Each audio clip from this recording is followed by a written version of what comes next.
Hello, everyone, and welcome to another episode of Classroom to Corner Office Career Talks with Chris, a podcast created to provide hints, tips, and tricks for those entering the workforce, or maybe those that are already there, to support their career journeys and help position them to reach those career goals by learning from those that have lived it, both the good and the bad.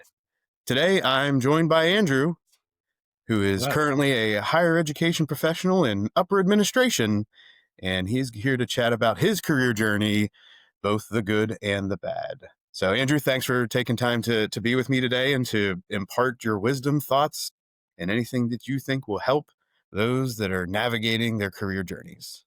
Absolutely. Thanks for having me. Yeah. I'm glad to have you here. And like I said, you're in higher education. So, I've worked in higher education the majority of my professional career. We've actually had other people on the podcast. Obviously, that's some of my network that have either continued in higher education or have found their way out. So I'll ask you first to start, why higher ed? What inspired you to explore that career path? Because I'm sure you'll get into this. Your major in college would not have led you in that direction if you had followed that career path. Yeah. No, and that's a great question. Specifically, my current role, I'm a director of housing and residential life in Virginia, and so kind of my path to that directorship obviously was very unique because when you go to college, there isn't a major that you can jump into to be a university administrator or to work in housing at a university or something like that. You have to kind of find your way in there. So when I was an undergrad, I became an RA kind of accidentally. I like telling that story. I didn't go through the normal channels to apply. Had some connection with folks that worked in the housing office and some classmates and things like that, and came in for sort of an impromptu conversation. Hey, is this an opportunity that you'd like? And I jumped in mostly for the perks. I always own up to that. But really, I think over the course of those couple of years, kind of found that kind of this whole new industry really for myself, which was that higher education piece. I was studying to become an English teacher, and so my bachelor's degree is in secondary English education. I didn't see that all the way through because I was too far in to just scrap that. So got the licensure, did all the student teaching, went through the whole process. But probably by my senior year, I knew that I was interested in this other field, working at still in education, but at kind of within higher education. And so went to grad school for college student development is my master's program, and just loved it. Absolutely loved it. Continued working in housing there and just sort of finished that, went into the professional world, still working in housing, kind of climbed up, continued to move up into roles. And really, when you think about housing, there's the people aspect of that, and then the functional kind of housing where people live and that, puzzle. And so I kind of held roles in both of those areas, which has led me to now being in a director role, for better or for worse. But just sort of that, kind of finding it, kind of stumbling upon it, but being willing to kind of jump into that unknown got me over into where I am now. Yeah. It's interesting, right? I mean, just talking about my network and how things kind of manifest themselves. For those that don't know, I happen to be Andrew's supervisor while he was in While his I was in our undergraduate career in residence life. So, for good or for bad, I may have inspired him in some way to pursue this career, even though he would share, I'm sure, in a funny moment, that he was fired multiple times throughout his constantly. RA-ship and hall The way directorship. I remember it is I kept asking to get fired, and you said that I want it too bad, so I can't have it. There we go. And Yeah, that's what happened. He expressed too but much desire to not be in the role. So I said, you care too much. You, yeah, sir, I got stuck in need it. to remain. Right. So no, that's good to share that story of, how your college journey, led you to experiences that have informed your career path. I think one item that a lot of college students struggle with is skill building and how to transfer those skills into different jobs or career opportunities. So obviously you were acquiring skills, you were developing them through a student teaching experience. For you now, looking back in your career, what did you learn from that teaching Oh, background, especially in student teaching, that you think has benefited you in your current role and within your career? yeah. No, I think that's a great way to kind of break into one of my biggest anxieties, kind of going down the path of hey, do I want to? it felt like I was throwing something away, right? Like I had 4 years of becoming a teacher, going through all these things, student teaching, getting licensure, and then I wasn't going to use it. So, so there was a lot of second guessing there, or and that was part of the reason I went through and made sure I still got the license and everything, which I think was a definitely a good plan at the time, because I didn't know, 2 years of grad school, and then maybe I did want to jump back into teaching. Like I didn't want to throw away all of that, but I realize now, even still, through every single kind of step in my career path, like I've used so much of what I learned. Because, like you said, it's just about finding the flavor of that skill that you have to utilize. I'm thinking of things like, in learning to become a teacher, there a lot of that preparation for like lesson planning. A lot of time is spent pulling together the different threads of, this is what I want to do. This is what I feel confident to teach. This is what I know my students will respond well to. And I need to be able to prove and tie back to, a larger curriculum or goals that this is achieving. I have to do that kind of stuff constantly to justify money that I need, or a new effort that I want. I have to still be able to kind of pull the threads together, make sure it's something that works for my team. Will students respond to it? And am I tying it back to a strategic plan that is sort of the main focal point for the university that I still have to tie that anchor to? So all those skills still very applicable. I'd also say even some of those skills, like how to get up in front of a room and lead out a meeting, or share information and turn focus towards something, or get people to kind of go a direction as a group. Like all of those things, learned all of that as a teacher and just found a different way of applying it, kind of in the sphere that I'm in now. And I think that important thing is learning that when you get out into the working world, there's ambiguity. There's a lot of ambiguity, but you just have to rely on, like, I think I've got some of the tools in my toolkit. You just might have to fashion them a little different, but you usually have all those groundwork already built. Yeah, definitely. And I think, right, that shows that progression of thought. This is how I apply it. This is where it makes sense, because any skill you develop, you will be able to transfer to most any job opportunity or any role you're in. So, looking back early in your career, what habits or mindsets do you think helped you grow, and which ones may have held you back? Right? Maybe some misconception or some preconception that was not the reality of the workforce or the work that you did in higher education. Yeah. I mean, there's so many I could think of, but I'd say kind of first off, some of that misconception, I'll start there. Some of that misconception is kind of applicable to what we were just talking about, but it's that you don't have to have directly, like, you don't have to have a class on budgeting to be able to kind of learn and start leading in budgeting. Like, there are things that you're going to have to learn and develop on, kind of within the needs of your role.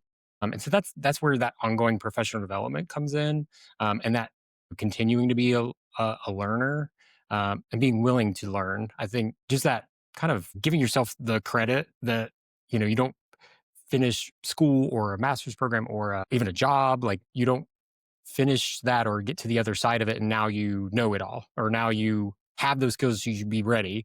There's You got to figure it out, and you got to be not good at it for a little while, and that's how you find out the things that really do matter, the things that, if you're not good at it, you got to figure it out quick. Or that's why you've got a team and you've got a coworker that's maybe good at something, and you make a team together, that kind of stuff.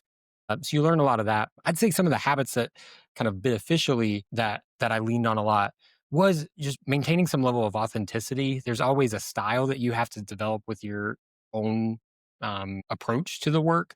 You're going to have a coworker that's going to be a big overachiever, way above what you feel like you need to do, and that's fine. That works for them. And you're going to have somebody else that you feel like they have no motivation, but they keep showing up to work. So give them some grace too. But there's always kind of, you're somewhere on that. It's more of a spectrum, right? And so just kind of finding that, like, you're going to have your own style, your own approach. There's going to be things that are going to be important to you that aren't important to your coworkers or your supervisors, and vice versa. So just kind of knowing that as a messy reality and not trying to control that. Because that, when you try to control that, that's when everything feels like a big furry monster and you're not getting your job done and you feel bad at your job. It's because you're trying to tackle an idea of something. And so more so kind of keeping your scope in mind is really valuable. And last thing I'd say too, kind of a habit is kind of in that same wavelength is just kind of keeping things in perspective in terms of, and I try to do this a lot about just kind of like what really does matter. I would say working in higher education, I still am kind of in that education type industry. A lot of things still tie back to relationships with students and kind of the student need and some of those, like, I guess what was often kind of tagged as like those soft skills. But really, it's, if you're not creating like a detriment of, or something bad isn't going to happen if you don't get an email sent tomorrow. Is that really something that you need to be like pulling an all nighter for or sweating over? It's okay to delegate stuff and or talk to your colleagues and supervisor and say like, I don't have enough time to get this done. Like I think about this a lot when I interview folks or when I'm in a search committee. Is that I love hearing someone in an interview talk about the team, talk about I'm joining a team and I'm going to learn the skills of my coworkers and contribute to that, or I'm going to talk to my supervisor and find out yada, yada, yada. I think interviews are this special area where you feel like you have to like, here's how I'm superhuman. Please love me. Like that's the way you feel like you have to be. But like realistically, you're going to be joining a structure, a hierarchy, a team, like play into that.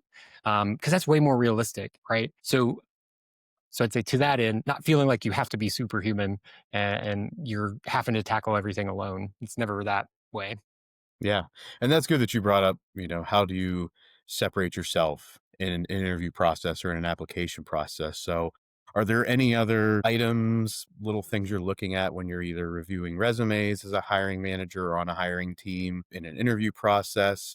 Or any little things, like even something as simple as how do you follow up after an interview? How do you follow up after meeting somebody, even if it's at like a networking event? So, what are some ways that people, especially those that are probably entering the workforce or looking for new opportunities, from your opinion and based on your experiences, can stand out amongst those other people that are involved? Yeah, yeah, yeah. No, I love this topic because I feel like interviews is one of those areas that I was always so super stressed about. Or that's one of those areas that, especially when I was in graduate school, I felt like I was following scripts that folks had kind of set. Like, okay, you go to this one professional development conference and you go to these socials, and that's kind of, you got to talk to people at those socials, and that's how you start to get a job there, and da da da da. Da. And that really is just not my style, much more like kind of organic typically, or kind of the pressure of those network spaces are that's not where I would shine. But I tried them out, So I would say to one end, try stuff out, see if it does click for you. But find what works for you, and kind of go with that. Because I think with being a kind of in the interview process, like there's sort of an inherent unnaturalness to it. You're like, please give me a job. Also, I'm trying to check out if this place is worth working for. Your interviewers seem like they're always keeping a secret, like they've got something that they're trying to ask without asking it. But I can say, being on the other side of that, 9 times out of 10, it's there.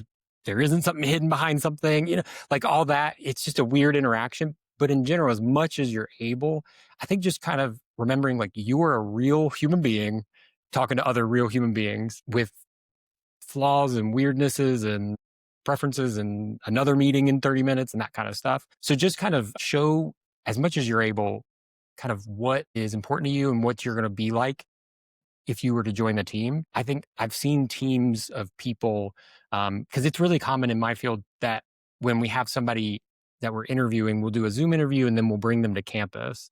And that on campus is usually like an all day gauntlet of, you got to meet with this group and you got to do this panel, and then you might have to do a presentation, and then you meet with the search committee. And so it's a lot. It's exhausting.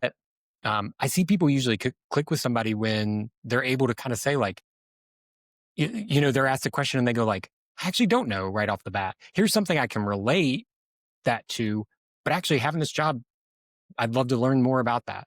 Because that's perfectly fine and that's real. And that as a supervisor gives me an area like, oh, we can develop that and all that, instead of just, trying to be superhuman, like I was saying a minute ago.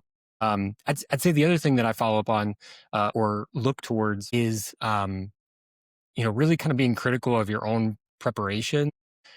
Something that I do and has always helped me is remembering that a lot of places, and I'd say a lot of industries, like whatever your job posting is, there's usually an HR reason why they have to go with that specifically. So I know when I'm interviewing somebody, there's a certain level of like, I want to get to know you and I'm going to ask you questions, but I'm eventually going to have to put you on a matrix of how well do you meet the minimum qualifications that are already listed, the preferred qualifications, and anything else there. So to prepare for interviews, a lot of times I'll take the job description and just, you know, take out all the fluff, but bring it down to just individual bullet points. And then think of one, two kind of specific examples that I've had some experience or even kind of parallel esque experience in those areas because it's helpful to kind of share out some specifics with it. Not just, if I'm asking about, your philosophy for something, that's where I want to hear your bigger philosophy. But if it's, talk about a time you've done yada yada, a lot of times when asking that question, there's a reason why we need to be able to see, did you share a time when you did this? Did you share an example? I love hearing your thoughts and approach and how important that thing is to you. Yes. I also want to hear an example at least. So just remembering that folks are going to ask questions that relate to the job description. So it isn't a bad idea to prepare using the job description. The other thing I'd say, more to your point, kind of that, staying connected with folks and doing all that. If you're interviewing at a location, look them up in the news. Go to their website, see what things they're highlighting. Takes 5-10 minutes. Again, I'm kind of in the realm of working in universities. I go to that university's website, see what's going on in their news. They just got a new president 5 months ago. I'm going to ask about that. To some degree, there can kind of feel like a mind game, like, ooh, look, I looked you all up. But genuinely, that can be impressive because there's a lot of interviewees where, it's not as quickly evident that they maybe have taken those steps. So if you can just differentiate yourself that way, that's always great. And the last thing that I'd say to your question about kind of the networking piece is, let interviews go where they got to go. And you might not get the job and you have no clue why. You might have been the best candidate, but one thing swayed one way or another, and that's perfectly fine. I always think it's a great idea to maintain a good relationship or sort of a good connection point with the folks that you're communicating with, even if you don't get the job. I can think specifically for me, I interviewed for a job in a different state, and the person that I was interviewing with clicked really well, thought we were doing good. I didn't get the job, which again is fine. Ended up that person's now also a director in my state. So now we're colleagues and great working relationship because kind of following that, hey, we've given the job to somebody else, just maintaining that. Thanks for the opportunity. Hope we get to work well again. Thought we clicked really well. Best of luck. That can stick out for somebody if it's, you're not just ghosting them back or whatnot. So it's that prepare for rejection, but also you never know when somebody's going to be a connection in the field. So might as well Yeah, stick with it. no, that's all great. And I'm gonna do a little callback. I think a lot of what you just shared is what you said initially about just being authentic, Yeah. right? Be yourself within these processes. If you are, somebody who's a super positive all of the time, right? That's going to shine through. If you are somebody that is more reserved, right? Demonstrating in an interview that you are an over the top personality is not going to serve you well once you get into a role if you are hired, because they hired you based on the expectations of who you were, Hmm. not just on paper, but as a person and how you may benefit that team. So be your authentic self, because at some point that's going to come out if you're in a role. Something you mentioned, and I use this in the classroom, is the gauntlet that is higher education interview processes. Right? These are typically all day Wild. affairs. And if it's the first time you've ever gone through it, you are going to feel inadequate and you are going to feel drained in every way possible at the end of that day. I remember one of the first interviews, it's probably in the first 5 to 6 years of my career. Went on an interview and it was in the summer, and they had given me a schedule, and I did not do my research on this campus as far as like how big the campus was. So I'm in, remember, the middle of the summer, black suit, white shirt, dark tie.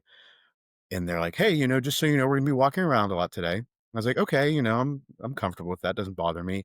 It was 90 degrees out. Sun was shining brightly and intensely. And walking around, I realized we were walking around on like the side of a mountain almost. And throughout the day, as we were walking from spot to spot, I was sweating. I'm a larger human being to start, and I just naturally sweat. So by the end of that day, my white dress shirt was pretty much transparent. And it was because I did not fully investigate or ask the question of what we're going to be doing that day.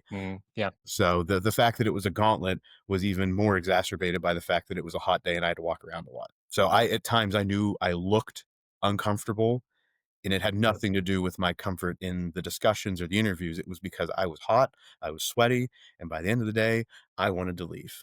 hmm I'm that's so true. Where I think, any of that preparation that you do is going to feel like guesswork, but I think that that's fine. Like preparation in terms of like if you got to do a presentation or you're figuring out what you're going to wear and that kind of stuff, it can feel like maybe overkill, but do it because I think really the key that you're talking about that I appreciate is like it's all about your comfort that day. If you can get as far as you can get close to comfortable in whatever way, shape, or form, or clarify stuff like that, just only ever helps. I can because I distinctly remember I interviewed at a school and I had a light blue shirt and then suit and whatnot. But my like undershirt that I was going to wear that day had a little logo on it. Didn't think anything of it. When I got dressed the morning of the interview, I realized that that logo showed out from under that blue shirt. And no one would have cared. But as an interviewee, I was like, this is a variable that I cannot have today. So like even during lunch, I did not take off my suit jacket. Like I was like, this is staying on. They cannot see that I have this like weird little label showing. So again, no one would have cared, but it was about like that's going to throw me off, and that's going to. So I was like, I think with that one, I did get that job. All good. Still But any of that successful. kind of stuff that you got And to then do. wearing that jacket led to that, right? Right, In your right, right. mind, now you're like, "Oh, yeah, They I gave just me the wear job and they jackets all said, the time." yeah, all the other candidates had labels showing. Actually, something you said also reminds me of something that I always notice. And I try to check this because like is what it is. But something that always sticks out to me is when a job candidate does not ask questions. We're all here and I want you because I always have it in mind that somebody interviewing with me should be interviewing us to find out if this is a place worthwhile working and does this kind of meet your needs and your values and do you see yourself on the team, yada, yada, yada. So I try to make sure we offer a lot of like conversation around that. But like if you get an itinerary or you're going to meet with this person, this person, this person, you're not going to necessarily know those people. But if you can figure out what their general titles are or whatnot, just writing down or even a couple of generic questions. I think when you don't prepare questions, you'll always get that at the end of any interview section. Somebody will go, what questions do you have for us? And then you can go like, I don't have any questions. I just want this job. And that's perfectly fine. But think through a few things. Why do you work here? Why do you like working here? What are some things that you all are approaching that you think is going to be important for this role to know? That is so vague and ambiguous, but they're going to make meaning out of that as the people sitting in the seats right now. So just ask something. That always sticks out as like just a valuable skill for somebody to have too. Yeah, yeah, preparing something, even Yeah. if throughout an interview, and I always suggest, bring a notebook, a Padfolio, and even if you scrap every question, right, that you had based on how people were responding to you and things that you're inspired to ask throughout an interview process, at least you prepared something in the absence of being inspired, right? Yeah. It's just ready to go. So obviously you've had success, progressing in your career, moving up, progressively roles that progressively had more responsibility, more oversight, span of control, everything with that. What have you observed and or experienced are maybe some mistakes that people have had trying to move up, right? Get that next role, things that you've seen people do or maybe experienced yourself.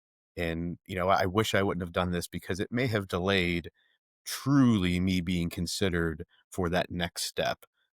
So what has your experience been there and what have you found has helped you? And maybe some things that kind of took away from that progression of your career. Yeah. Yeah. No, good question. Let me think. The one thing I will say, I have a kind of really two areas that my mind goes. One is some of the best kind of career advice I got in grad school was to not have like a structured plan for your progression. Maybe have like a what's next or where you want to head towards, but if you do like a 5-year plan, ugh, good luck. Like that could be, what you have on that could actually present itself after a year or after 6 years, and you're not a failure for not doing it in 5. So I always think that it's a good sort of mentality to be willing to take the opportunities that present themselves. Um, uh, And, because there's a lot of different flavors of anything that we do, any industry, right? And there's a lot of jobs that you don't even know exist, and until you're kind of in it. And then you're like, oh, there's somebody actually does this kind of thing, or I can get in that direction.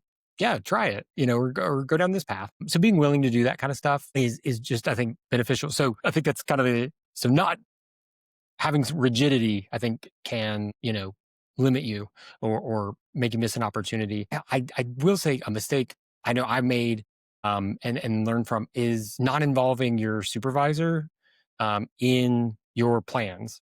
I think that I mean, it depends on your industry and your exact roles and all of that. There's always going to be a little nuance there, but a lot of times you will have a supervisor, and I think it's okay to lean on them to say, "Here's what I want to learn professionally."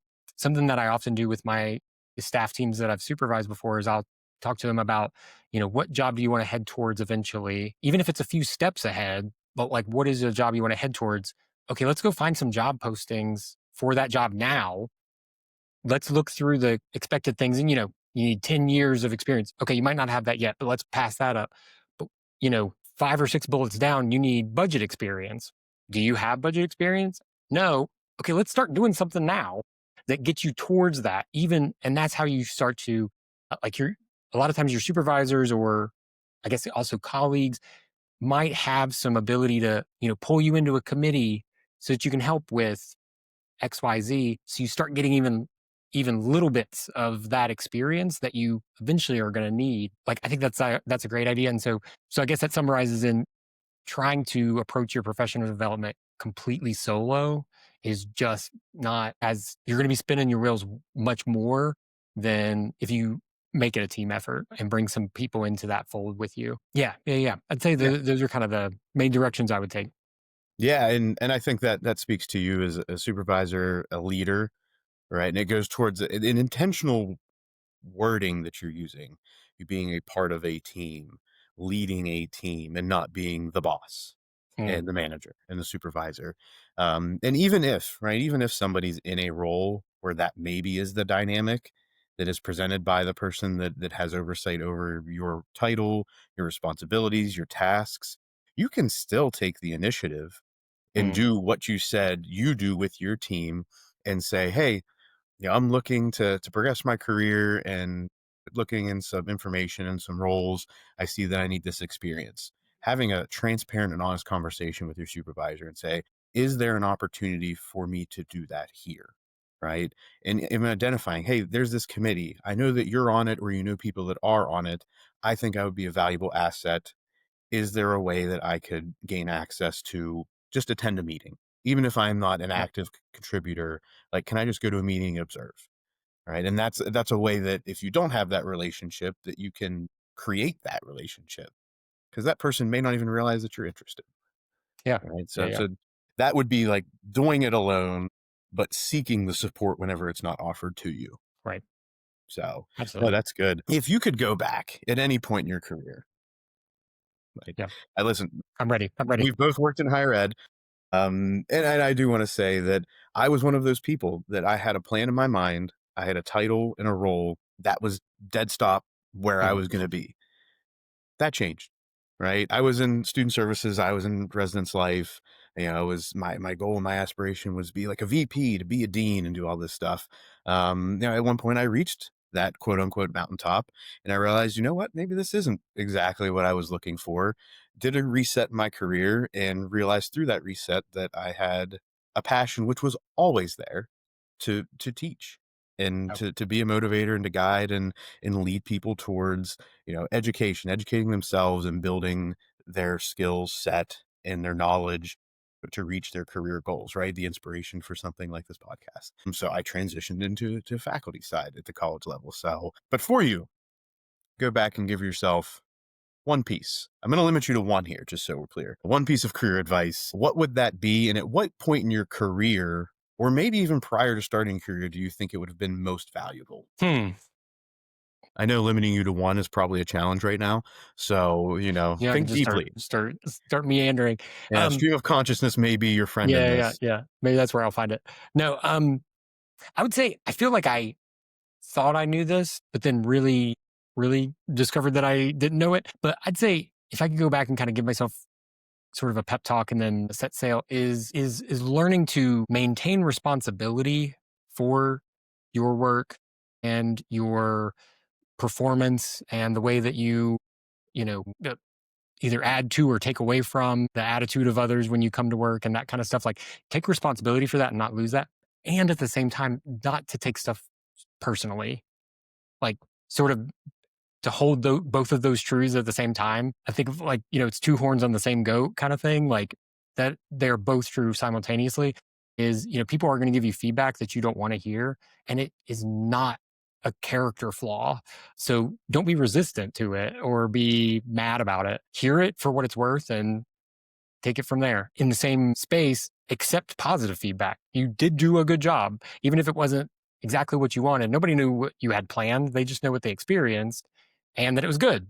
And that's all you can do for now. And also letting there be that detachment from, your work. It's not your worth and all of that. And you drive yourself wild. And I will say, I distinctly remember kind of learning this when I was kind of in work and had one of my first, like, had my first experience with having a close family member of mine pass away, and just that kind of the difference on either side of that. I think I knew some, work life balance and kind of whatever that all means before that, but just that stark reality of like life doesn't wait, outside of work, and things will happen that you don't expect, and kind of that all that like human experience that has nothing to do with work. Learning all of that and seeing it happen, it was kind of jarring for me, and let me again, still have responsibility and not just be like, but not take things so seriously all the time. Yeah, no, that's definitely a good thought on, especially as you're progressing in your career, right? There are things that can wait.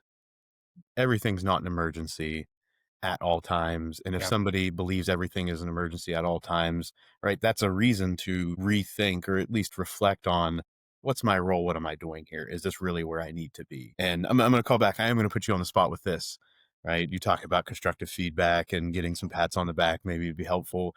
Now I know, right? I'm self-aware enough to know that if you are working with me and on my team, there may not be as many pats on the back and positive feedback in that light. There's appreciation and gratitude. Is there any situations that you can recall me giving you any constructive feedback, not because it helped your career, but because it's memorable for the way that it was delivered? Um, Hold on, let me get my list. Let me get my book out. No, no, no, no. Actually, funny that you bring that up because immediately I can think of several times, but and I can think of several stories too, really funny stuff. But Yeah. no, I think one that actually still sticks with me very much because it's applicable to what I do still, which is, housing and residential life, getting spaces ready. I can very distinctly remember we were getting buildings ready for a move in. And so, because I was on kind of the housing staff, like we get there earlier than students do and yada, yada, yada. And that year I was kind of an undergraduate hall director. So I was leading a staff team and doing all this stuff. And I made such a big deal of getting that role. And then I got it and was like, well, we'll see what this turns into. And didn't really know what I was doing. And you had told me to go get the rooms ready and make sure that I had a list of anything that was missing in the rooms, broken in the rooms, they were in condition, all that stuff. And I just went on that. And we did just a quick jog through the building. Just there's a kind of broken desk here, there, whatever. And I think I had like three or four things. And you came down and I mean, we had just finished training. We had been doing all this stuff, but you were like, no, this is something that you had and this was on your plate, but you didn't do it because I didn't do it as what was actually needed. And you were like, get a notebook. We're going through. And we went through every room in that whole building and we marked every little possible problem. And I still think of that a lot where I'm like, um, there are folks where I'm like, I kind of want to do that to you. And do that. But really, Is that what you thought my yeah, yeah. mindset I was? was Is like, like, I'm gonna do why is this it to being Andrew. done? Well, I know, and I think that's a good point. Like, I remember because I don't have a lot of scope for it at the time. In thinking like, oh, is this really that serious? Like, we don't need to be doing this, making such a big drama out of it. And I've been through training. You should let me go get some sleep. Da da da da. Da. But those are all those things that we're going to get yelled at by parents the next day. But those are those things that we need 3 or 4 days lead time to get resolved, yada, yada, yada. You know, there's any number of reasons why that was an important project. But so I keep two things in mind with that, because I remember that every so often I'll laugh about it. Because on the one hand, it's me remembering that I don't fully know the scope of why I'm being asked to do something all the time. So maybe I need to ask some clarifying questions if I'm not doing it, but also being thorough where I can, because sometimes that can prevent me from having to do work later. Like if it takes me 15 extra minutes to, look up a thing to include in this report or something like that, like just take that time and do it. Um, because I might curve off later work. But then also too, keeping in mind that I should have gotten those rooms ready, but the way in which it happened, because you were like, "We'll talk about this tomorrow," and you left. But also because I think, I mean, you had also gone through training. You also needed some sleep. You also needed, so there was no pats on the back, but But a we learning moment all the same, learning mode which all the same, right? which you, I'm sure, appreciate more now that you've progressed in your career and Yes. understand like the importance of the little tasks and how they save time. So no, that's a good story, and one which the ending there, see you tomorrow, figure it out. Right. That was kind of the takeaway at the end there. That was the takeaway. It was a little bit angrier than that, but yeah, it was. We'll talk tomorrow. And that was my learning of my growth of maybe now's not the time to make the biggest deal of this. That honestly, that's another thing. That's another thing is as a supervisor, I think there's times where I've learned like not the space to make a learning moment out of everything. Like I can talk to somebody later about it. So awesome, Andrew. Thank you again for joining for this episode. I will give you the opportunity to share any final words of wisdom you wish to share to be graduates, those entering the workforce, or anyone just searching for what that next career position or transition may be.